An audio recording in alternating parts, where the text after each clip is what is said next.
السلام علیکم ورحمۃ اللہ وبرکاتہ۔ پچھلی دفعہ میں نے آپ سے دو حدیثیں ذکر کی تھیں بخاری شریف سے۔ ایک حدیث جو ہے وہ کتاب الجنائز میں آتی ہے، حدیث 1386، اور دوسری آتی ہے کتاب التعبیر میں، جو کہ آتی ہے حدیث نمبر 7047۔ اس میں نے آپ سے ذکر کیا تھا کہ حضور اکرم صلی اللہ علیہ وآلہ وسلم نے کو خواب میں معراج کروائی گئی۔ ایک معراج تو وہ تھی جو جسمانی طور پر مکے میں ہوئی، اور ایک معراج ہے، حضور کو کئی معراجیں ہوئی ہیں۔ یہ ایک معراج ہے جو مدنی زندگی میں مدینہ منورہ آنے کے بعد خواب میں ہوئی۔ حضور نے فرمایا کہ میں سویا ہوا تھا کہ میرے پاس دو فرشتے آئے، انہوں نے مجھے جگایا اور میں ان کے ساتھ ایک سفر پہ گیا جو برزخ کا سفر تھا، اور اس برزخ کے سفر میں ہم کئی مقامات پہ سے گزرے۔ ان میں سے ایک مقام کے بارے میں آپ کو بہت تفصیل سے بتا چکا ہوں۔ یہ ایک مقام جہاں پہ حضور نے دیکھا کہ ایک شخص ہیں جو کھڑے ہیں ایک درخت کے پاس، اور ان کے اطراف بہت سارے بچے ہیں، اور مختصراً بتا دیتا ہوں، تفصیل میں آپ وہ درس جا کے دوبارہ دیکھ سکتے ہیں۔ بتایا گیا کہ حضرت ابراہیم علیہ السلام ہیں، اور ان کے گرد موجود بچے یہ وہ بچے ہیں جو بالغ ہونے سے پہلے فوت ہوئے۔ صحابہ کے پوچھنے پہ حضور نے بتایا کہ یہ اس میں مشرکین اور کافروں کے بچے بھی ہیں، کیونکہ ان کا تو کوئی گناہ نہیں ہے، ان کے ماں باپ کے گناہ ان کے اوپر تھوڑی ڈالے جائیں گے۔ وہ حضرت ابراہیم علیہ السلام کے پاس ہیں اور ان کی پرورش میں، اور ایک اور روایت میں ہے کہ حضرت ابراہیم اور حضرت سارہ کی پرورش میں۔ بہرحال اس کے بعد حضور کو آگے لے کے جایا گیا، اور ایک گھر میں حضور داخل ہوتے ہیں کہ اس سے زیادہ خوبصورت گھر کبھی نہ دیکھا تھا، اور اس پہ اللہ سبحانہ و تعالیٰ کی نعمتوں کا نزول ہے۔ وہاں بچے بھی ہیں اور عورتیں بھی ہیں اور مرد بھی ہیں اور مختلف عمر کے لوگ ہیں۔ اور پھر حضور کو ایک اور مقام پر لے کے جایا گیا، وہاں سے اونچائی کی طرف ایک اسینشن ہوئی، کہیں اور داخل ہوئے تو اس سے بھی زیادہ خوبصورت گھر دیکھتے ہیں۔ ان سارے کو بڑی تفصیل سے میں پہلے ذکر کر چکا ہوں۔ پہلے گھر کے متعلق ملائکہ نے کہا تھا کہ یہ عام مومنین کا گھر ہے۔ اس عام مومنین کے گھر میں بچے بھی ہیں، عورتیں بھی ہیں، بوڑھے مرد بھی ہیں، جوان مرد بھی ہیں، بوڑھی عورتیں بھی ہیں، جوان عورتیں بھی ہیں۔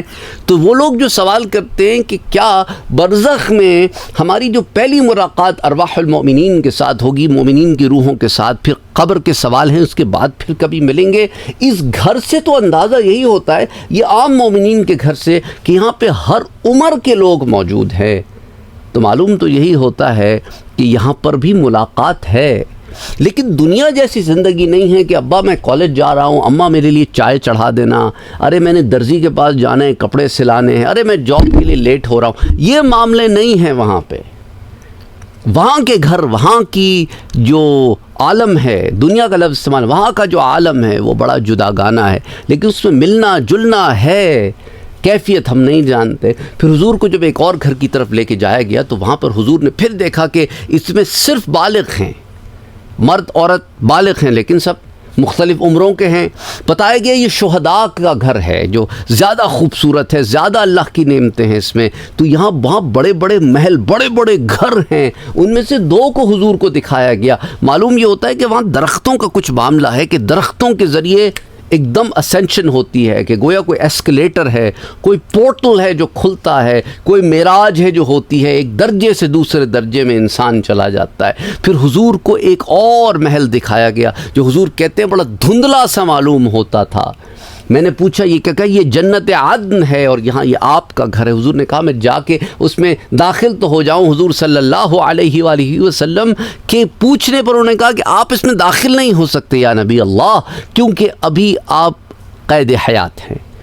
جب آپ اس دنیا فانی سے پردہ فرمائیں گے تب آپ اس میں داخل ہو پائیں گے، اس لیے ہم آپ کو یہ دکھا نہیں سکتے۔ آئیے اس شہر کے بارے میں بات کرتے ہیں جسے حضور نے وزٹ کیا۔ حضور کہتے ہیں صلی اللہ علیہ وسلم نے فرمایا کہ ہم ایک ایسے مقام پر پہنچے کہ جہاں دیکھتے ہیں کہ ایک شہر ہے، ایک شہر ہے۔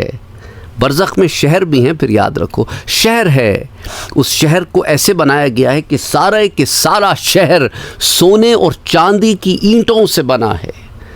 اس شہر کی دیوار ہے، اس دیوار پہ دروازے لگے ہیں، گیٹس لگے ہیں، اور اندر سارا شہر سونے چاندی سے بنا ہوا ہے۔ ہم اس شہر کے دروازے پہ پہنچتے ہیں اور ملائکہ پوچھتے ہیں کہ ہم اس شہر میں داخل ہونا چاہتے ہیں، تو اندر والے اس دروازے کو ہمارے لیے کھول دیتے ہیں، ہم اندر داخل ہوتے ہیں۔ اللہ اکبر۔ میرے پیارے نبی اور دو فرشتے، کون ہیں وہ؟ ایک تو حضرت جبرائیل علیہ السلام ہیں اور ساتھ حضرت میکائیل علیہ السلام ہیں، داخل ہوتے ہیں۔ حضور کہتے ہیں کہ میں وہاں پر ایک بہت بڑی خلقت کو اس عالم میں دیکھتا ہوں کہ آدھا دھڑ تو اتنا خوبصورت ہے کہ بیان نہیں کیا جا سکتا، اور آدھا دھڑ بہت بدصورت ہے کہ بیان نہیں کیا جا سکتا۔ میں بڑا حیران ہوں کہ یہ کون لوگ ہیں کہ آدھا جسم ایسا اور آدھا جسم ایسا، کہ اتنے میں میرے ساتھ موجود ایک فرشتہ ان سے کہتا ہے وہ نہر کی طرف جاؤ، اور حضور کہتے ہیں ایک ریور ہے جو بہہ رہا ہے، اس ریور کے اندر وہ ریور ایسا خوبصورت اس کا پانی ہے، سفید رنگ کا، دودھ سے بھی زیادہ سفید اس کا پانی ہے، اور وہ کہتے ہیں فرشتہ کہ اس دریا میں تم سب کے سب ڈبکیاں لگاؤ۔ وہ سارے جاتے ہیں اور اس میں چھلانگ لگا دیتے ہیں، عورت مرد جتنے سب چھلانگ لگا دیتے ہیں اس میں، اور اس کی گہرائیوں میں رہتے ہیں جب تک ان کو فرشتہ یہ نہیں کہتا کہ اب باہر نکل آؤ۔ تو جب وہ حکم دیتا ہے تو یہ باہر نکل آتے ہیں۔ جب وہ باہر نکلتے ہیں تو حضور صلی اللہ علیہ وآلہ وسلم فرماتے ہیں کہ میں دیکھتا ہوں کہ ان کا جو دھڑ اگلی تھا، بدصورت تھا، وہ بھی اس دھڑ جتنا خوبصورت ہو جاتا ہے کہ جو پہلا دھڑ تھا، ان کا جو پہلا حصہ تھا، اور اب وہ پورے کے پورے بڑے ہینڈسم اور بہت گڈ لکنگ نظر آتے ہیں، سب کے سب، عورت مرد سب کے سب۔ تو میں فرشتوں سے پوچھتا ہوں کہ یہ کیا معاملہ ہے؟ تو وہ کہتے ہیں یا رسول اللہ صلی اللہ علیہ وآلہ وسلم، یہ جو آپ نے آدھا دھڑ دیکھا کہ خوبصورت ہے اور آدھا دھڑ دیکھا کہ بدصورت ہے، یہ وہ لوگ ہیں کہ جن کے گناہ اور ان کی نیکیاں ملے جلے تھے، یہ صالحین کی کیٹیگری تک نہیں آئے تھے، یہ ملے جلے گناہ اور نیکیوں والے لوگ تھے۔ پھر اللہ نے ان پہ کرم فرمایا، اللہ نے انہیں بخش دیا۔ تو وہ منظر ہم نے آپ کو دکھایا کہ جب انہیں حکم ہوا کہ جاؤ اس دریا میں چھلانگ لگا دو، کہ اللہ نے پھر تمہارے سارے گناہ معاف کر دیے، اب واپس آ جاؤ اس میں سے، بخشش ہوئی انداز میں آپ نے ان کو پھر دیکھا کہ یہ بخش دیے گئے ہیں، ان کے سارے کے سارا جسم اللہ نے خوبصورت بنا دیا ہے۔ اللہ اکبر۔ میرا رحمان رب ہے، میرا رب بڑا رحیم ہے، بڑا کریم ہے، بڑا ستار ہے، بڑا کرم کرنے والا ہے۔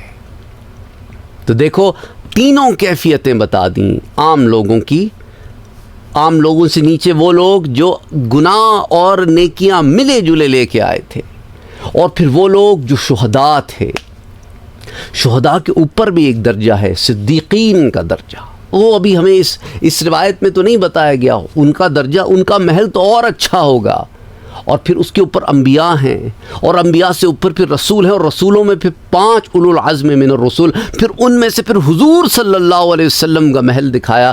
تو گویا کچھ نیچے کے لیولز دکھا دیے، کچھ درمیانے لیولز دکھا دیے، اور وہ سب سے اعلیٰ حضور کا لیول دکھا دیا، باقی سارے لیولز اس کے درمیان ہیں۔ اللہم صلی علی محمد وعلی آل محمد صلی اللہ علیہ وسلم۔ اللہ سے دعا کریں کہ اللہ ہمارے گناہوں کو بخش دے، آمین۔ اللہ سبحانہ وتعالی ہمارے مدارج کو بلند فرما دے، آمین۔ اللہ سبحانہ وتعالی ہمارے پیاروں کی بخشش فرما دے، آمین۔ اللہ ہم سب کو ملائے، اچھے حال میں ملائے برزخ میں، آمین۔ اللہم صلی علی محمد وعلی آل محمد صلی اللہ علیہ وسلم۔ اس ویڈیوز کو، اس طرح کی اور جتنی ویڈیوز میں آپ کو دے رہا ہوں، اس کو پلیز لوگوں کے ساتھ شیئر کریں کہ اللہ کی رحمت کے بارے میں انہیں پتہ چلے۔